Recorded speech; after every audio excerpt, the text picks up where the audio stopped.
शुक्रिया अदा करना चाहता हूं कि आपने और पूरे केंद्रीय मंत्रिमंडल ने आज तक हमें हर कदम पे साथ दिया है और आपकी तरफ से जो जो निर्देश आए उन निर्देशों का भी हमने बहुत कड़ाई से पालन किया। आपका हमेशा सहयोग मिला। दूसरा सर, इस वक्त दिल्ली के अंदर बहुत बड़ा ऑक्सीजन का क्राइसिस चल रहा है जिसमें आपकी मदद चाहिए। तो प्रधानमंत्री जी, सबसे पहले आपको धन्यवाद देता हूं कि केंद्र सरकार ने दिल्ली का ऑक्सीजन का कोटा बढ़ा दिया है। लेकिन सर, मैं आपसे हाथ जोड़ के प्रार्थना करता हूं कि इस बढ़े हुए ऑक्सीजन के कोटे को दिल्ली तक पहुंचाने में हमारी मदद करें। एक एस्टीमेट के हिसाब से दिल्ली को 700 टन ऑक्सीजन की ज़रूरत है। आपने हमारा कोटा 400 टन कर दिया, बहुत बहुत शुक्रिया। लेकिन पिछले 24 घंटों में इस बढ़ाए हुए 480 टन में से भी केवल 350 टन ऑक्सीजन दिल्ली पहुंच पाई है।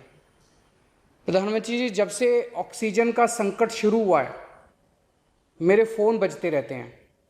कभी कोई अस्पताल कहता है कि 3 घंटे की ऑक्सीजन बची है, कभी कोई अस्पताल कहता है कि 2 घंटे की ऑक्सीजन बची है। हम कारण जानने की कोशिश करते हैं तो पता चलता है कि पीछे किसी राज्य ने दिल्ली के लिए ऑक्सीजन लाने वाले ट्रक को रोक रखा है। हमने मदद के लिए केंद्र सरकार में कुछ मंत्रियों को फ़ोन किए। शुरू में उन्होंने खूब सहयोग किया सर, लेकिन अब वो भी बेचारे थक गए हैं। सर, देश के संसाधनों पे तो 130 करोड़ लोगों का अधिकार है ना। अगर दिल्ली में ऑक्सीजन की फैक्ट्री नहीं है तो क्या दिल्ली के 2 करोड़ लोगों को ऑक्सीजन नहीं मिलेगी? जिस राज्य में ऑक्सीजन की फैक्ट्री है, क्या वो दिल्ली की ऑक्सीजन रोक सकते हैं? ऐसे में हम क्या करें? सर, मैं आपका बेहद शुक्रिया अदा करना चाहता हूं कि आज आपने ये मीटिंग बुलाई है, बहुत सही समय पे ये मीटिंग बुलाई है। पर सर, मैं आज ये जानना चाहता हूं कि अगर आज या कल या किसी भी टाइम हमारे दिल्ली के किसी अस्पताल में अगर 1 घंटे की, आधे घंटे की, 2 घंटे की ऑक्सीजन बच जाए और लोगों की मरने की नौबत आ जाए तो मैं फ़ोन उठा के केंद्र सरकार में किससे बात करूं? सर, मैं ये जानना चाहता हूं कि अगर कोई राज्य दिल्ली के कोटे की ऑक्सीजन का ट्रक रोक ले तो मैं फ़ोन उठा के किससे बात करूं?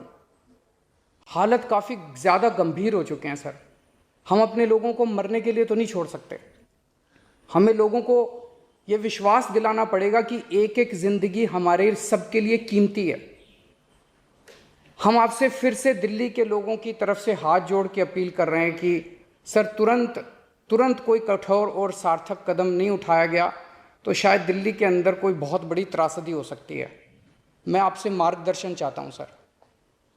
सर, कुछ ही राज्य हैं जहां से मैक्सिमम दिल्ली की ऑक्सीजन आती है और जहां सबसे ज़्यादा दिक्कत आ रही है और जहां सबसे ज़्यादा हमारे ऑक्सीजन के ट्रक रोके जा रहे हैं।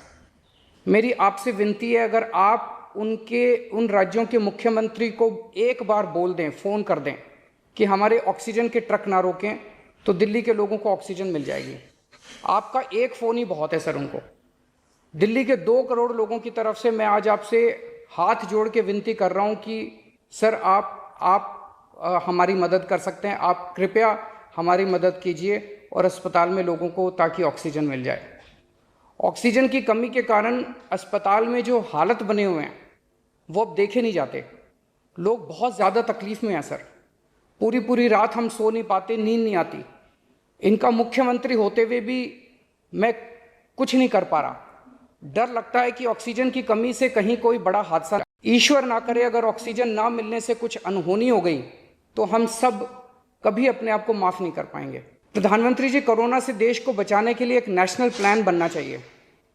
इस नेशनल प्लान के अंतर्गत देश के सभी ऑक्सीजन प्लांट्स को तुरंत आर्मी के जरिए केंद्र सरकार टेक ओवर करे।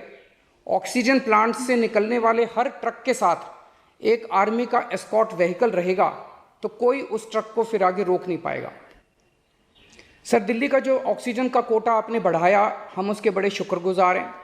लेकिन उसमें लगभग 100 टन ऑक्सीजन उड़ीसा और वेस्ट बंगाल से आनी है। हम परसों से, जब से कोटा बढ़ा है, हम कोशिश कर रहे हैं उस ऑक्सीजन को दिल्ली लाने की। मेरा आपसे निवेदन है कि यहाँ से ऑक्सीजन अगर हो सके तो हमें हवाई जहाज से उपलब्ध करवाई जाए और नहीं तो जैसा अभी बताया गया, आपका आइडिया है ऑक्सीजन एक्सप्रेस शुरू करने का, वो ऑक्सीजन एक्सप्रेस शुरू करके वेस्ट बंगाल से हमें ऑक्सीजन दिलवाई जाए।